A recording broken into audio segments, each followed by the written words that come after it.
You're listening to Independent TV 7. Kindly click on the like button and don't forget to subscribe to our YouTube channel at Independent TV 7. Also, don't forget to click the bell icon to get more notification. Thanks for watching. Igbo youth insist on Malami's resignation over alleged invasion of Justice Mary Odili's Abuja residence. The youth wing of Ohaneze Ndigbo, the highest socio-cultural organization in Igbo land, has joined in lending voices on the demand for the resignation of the Attorney General of the Federation and Minister of Justice Abubakar Malami on the alleged invasion of the Abuja home of a Supreme Court Justice Mary Odili by armed security men. The Igbo youth tasked the President Muhammadu Buhari-led federal government of Nigeria on thorough investigation of the incident. Recall that Justice Odili's family residence at Imo River Street in Metama was said to have been besieged by fully armed plain-clothed security men for undisclosed reasons at about 5 p.m. of Friday, October 29.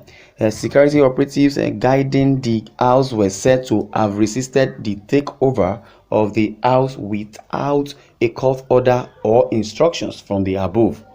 However, a statement by the acting national youth leader Onwansoya FCC Jones and made available to Daily Post on Monday, the youth wing also requested that beyond calls for the resignation of Abubakar Malami, government should get to the roots of the investigation and bring all the security officers involved in the attempted assassination to book. Yes, according to the Ohaneze youth, this shouldn't be one of those unresolved and endless investigations.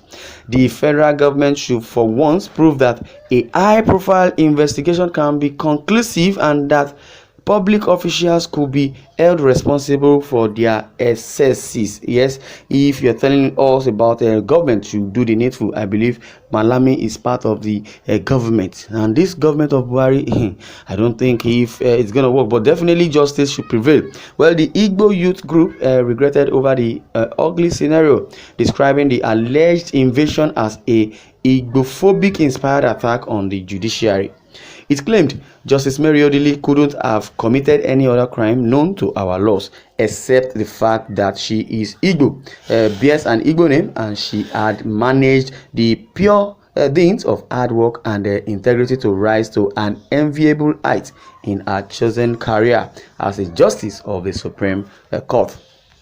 The Ohaneze youth further argued that if the operation wasn't aimed at something sinister, those involved would have come out boldly to own it up. According to the youth wing, the mission was to abduct the Honorable Justice and kill her off because she is Igbo and she is occupying a very sensitive position in one of the arms of the government. Fortunately, she was smart enough to resist that obnoxious attempt on her life. Hence, all the agencies and individuals involved have distanced themselves from the operation. Sadly, that is in the same way every one of them would have denied culpability if we had woken up to hear that some uniform wearing operatives abducted her and killed her off, or better still, they will say unknown gunmen has killed her. And meanwhile, it was same fate that happened to Nnamdi Kanu, Sunday Igboho, and other likes, just like this Mary Odili. The people of the southern region of the country called Nigeria are not worthy to own any position or any sensitive position in the parastatals in Nigeria. Why is it that? Well, part of the statement said the Igbophobic cabal in the current federal government cannot stomach the fact that an Igbo has the slightest chance of heading any arm of the federal government while they are still in charge. Hence, they could go the extreme level of attempting to abduct her and possibly assassinate her in the pretext of trying to conduct a search on her house. The denials from all affected agencies, even when there is a strong evidence linking the Ministry of Justice to the invasion, confirms one of two things about the head of that ministry. Either he is incompetent, one, hence not in charge, or that he is being dishonest about the whole incident. In either case, Malami should resign as the Attorney General of the Federation, or the President sacks him from that position, because he has continued to use that office to advance his Igbophobic agenda rather than serve the lawful interests of our dear republic. Wow. My people, hope you have listened to this, and you think the government will come to the aid of Mary Odili.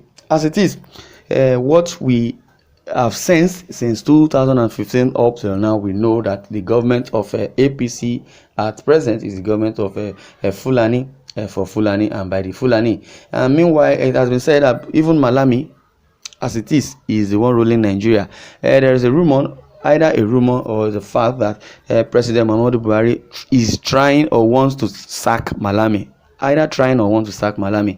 There are no statement, or there's no statement that has been issued concerning that. But we only hear that Malami has been appealing, running Elder Scatter to make sure that he is not being sacked because of his greed towards power. Like the footnote of this statement, which reads that is it that Malami is being dishonest because he does not even know the weight of the position he holds? The deniers from all affected agencies, even when there is a strong evidence linking to Malami and the Ministry of Justice to the invasion, as confirms that one of two things the head of that ministry, which is Malami, is either incompetent. One, which I said, either Malami is incompetent, or he does not really understand the position he holds, or he's just shying away, or being politically correct, or trying to change the narratives, or not minding the fact that he is the Attorney General of the Federation and is using that as a yardstick, to label, the public. And as it is, the Igbophobic agenda, which has been said by these Igbo people, saying that they don't want the Igbo to emerge as any leader in any parastatus of this present administration, or years to come. But I believe the problem is just that the northern Fulani would not want the southerners in general to emerge as their leader, or to get power, or to cling to power. That's just it.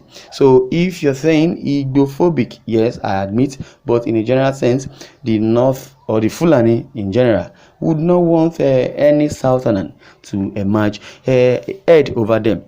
And that is why Malami has been trying all his possible best at doing all sorts of things to make sure that the Fulani clings to power and also continue to rule. As it is, the Fulani have hijacked power, even from the Hausa counterpart. The Hausas are just watching from behind, and they feel cheated. Likewise, the way the Southerners feel cheated. But as it is, the 1999 constitution embedded should be also restructured, and that is why Buhari was saying what is there to be restructured. I believe Buhari does not even know his left from his right. It is Malami who has really caused havoc in Nigeria, and also is trying to divide this country. The country now has been said that Sunday Igboho and Nnamdi Kanu are trying to incite war, to divide the country, which is wrong. They are trying to change the narratives, and now I've been hearing that the Nnamdi Kanu case or file suit will be postponed or will be adjourned